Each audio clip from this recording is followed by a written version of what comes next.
நாளைக்கு நீங்கள் திரும்பி வந்து விடுவீர்கள் இல்லையா? ஏய், என்னடி சொல்கிறாய்? திருமலை இங்கிருந்து எவ்வளவு தூரம் இருக்கிறது தெரியுமா? 7 மலை. 7 மலை தானே மாமா? ஆமாம். 7 மலை ஏறி போக வேண்டும். அதற்கே எத்தனை நாளாகும் தெரியுமா? அப்படியா மாமா?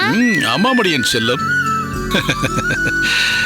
என் சுவாமி, நீங்கள் இருவரும் குடும்பத்தோடு திருமலைக்கு வாருங்கள் என்று எத்தனை முறை கூப்பிட்டிருக்கிறேன்.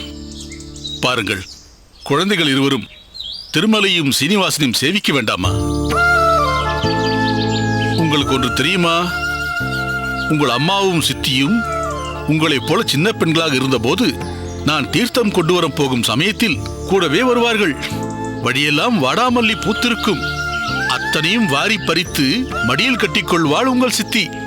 காந்திமதி, எங்கே மான் இருக்கிறது, எங்கே மயில் இருக்கிறது, எங்கே குயில் கூவுகிறது என்று பார்த்து கொண்டே வருவாள். ஒரு மான்குட்டி கண்ணில் பட்டுவிட்டால் போதும், துரத்தி கொண்டு ஓடுவாள். என்னன்னா பழைய கதைகளை சொல்லிக் கொண்டிருக்கிறீர்களா? அம்மா, நீ மான்குட்டியை தொட்டிருக்கிறாயா? தொட்டால் நம் உடம்பு சிலிர்த்து போகுமடி. பெரிய அழகான கண்களும் அதன் துருதுருப்பும் நம்மை கட்டி போட்டுவிடும்.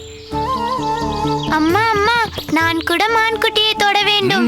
அதுதான் சொல்கிறேன் கண்களா, திருமலைக்கு வாருங்கள் என்று. மான்குட்டி என்ன, மயில், கிளிகள், முயல் குட்டி என நிறைய பார்க்கலாம். அதெல்லாம் சரி சுவாமி, நாங்கள் உங்களை மதுரமங்கலத்திற்கு எத்தனை முறை கூப்பிட்டிருக்கிறோம்.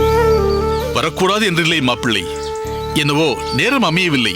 எங்கள் ஊர் ஸ்ரீவைகுண்ட பெருமாளையும் கமலவள்ளி தாயாரையும் இன்றைக்கெல்லாம் சேவித்துக் கொண்டே இருக்கலாம். இப்பொழுது கூட ஒன்றுமில்லை, மூட்டை முடிச்சோடு நேராக அங்கே வந்து விடுங்கள். ஒரு வாரம் அங்கே இருந்து விட்டு போகலாம். இல்லை இல்லை, நான் வந்து நெடுநாட்களாகி விட்டது, புறப்பட வேண்டும்.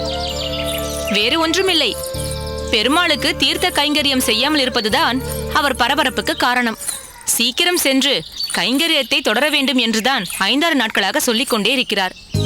சுவாமி, தாங்கள் சின்ன வயதில் நெடுந்தூரம் பயணித்து தீர்த்தம் கொண்டு வந்து கைங்கரியம் செய்ததெல்லாம் சரி, இந்த வயதிலும் அதை செய்ய வேண்டுமா? கேளுங்கள் மாப்பிள்ளை, இதையேதான் நானும் கேட்டுக்கொண்டே இருக்கிறேன். நான் சொன்னால் எங்கே கேட்கிறார் இவர்?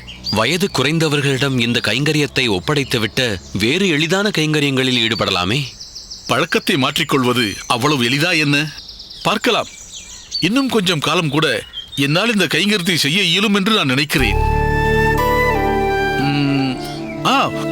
முக்கியமான ஒன்றை நான் கேட்க மறந்துவிட்டேன். திருமலையில் வாசுதேவனின் பெண் பற்றி நான் என்ன சொல்லட்டும்? பெண் பார்க்க எப்போது வருகிறீர்கள் என்று சொன்னால் அடியேன் அவர்களுக்கு தகவல் சொல்ல வசதியாக இருக்கும். அதை பற்றி இன்னும் யோசிக்கவில்லை. இப்போது ராமானுஜன் படிப்பில் மிகவும் தீவிரமாக இருக்கிறான். அதனால் அவன் திருமணத்தை இன்னும் சில வருடங்கள் கழித்து வைத்துக் கொள்ளலாமே என்று எண்ணிக்கொண்டிருக்கிறேன். என்ன காந்திமதி? ஆமாம் அண்ணா, படிப்பில் நாட்டம் இருக்கும்போது அவனை அப்படியே விட்டு விடுவதுதான் சரி என்று எனக்கும் தோன்றுகிறது.